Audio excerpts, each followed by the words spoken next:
Hi, this is Lindsay, and I'm Rachel, and I'm going to be sharing a testimony that Lindsay wrote, so these are her words.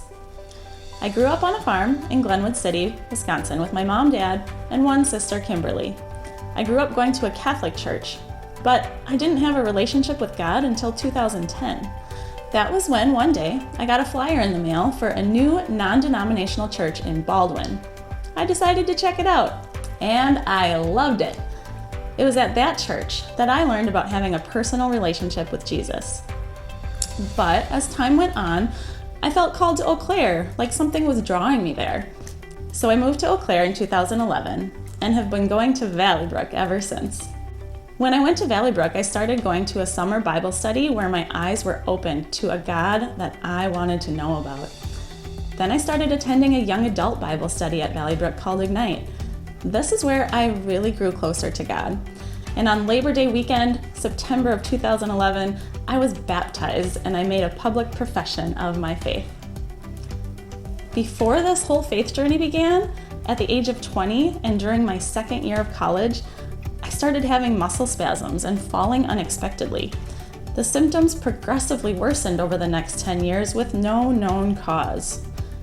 Eventually, after extensive genetic testing, I was diagnosed with a progressive and incurable genetic disorder called GM1 gangliosidosis. Since the time of diagnosis, I have undergone brain surgery, spinal surgery, feeding tube placement, and much more. I have lost the ability to walk. I have also lost most of my ability to speak. My physical suffering helps me to lean on God more, and it's humbling because I used to love my independence. God had other plans for me though. He's made me more dependent than I'd like to be, only to be more dependent on Him. If anyone serves, they should do it with the strength God provides, so that in all things God may be praised through Jesus Christ. People in the church have served me by praying for me, by paying for rides to church, and by showing me that they care in various ways.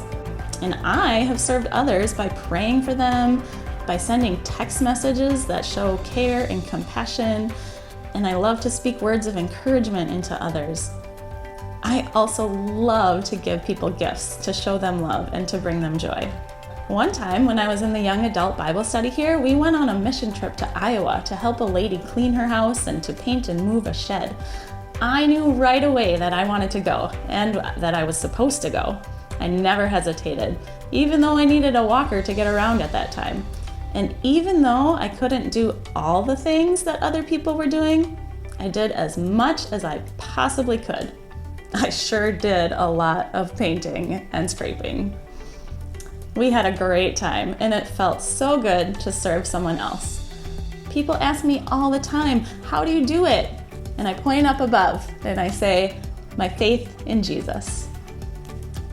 Physical suffering has changed me for the better, and I'm thankful that it has made me more empathetic to those who are going through challenging times.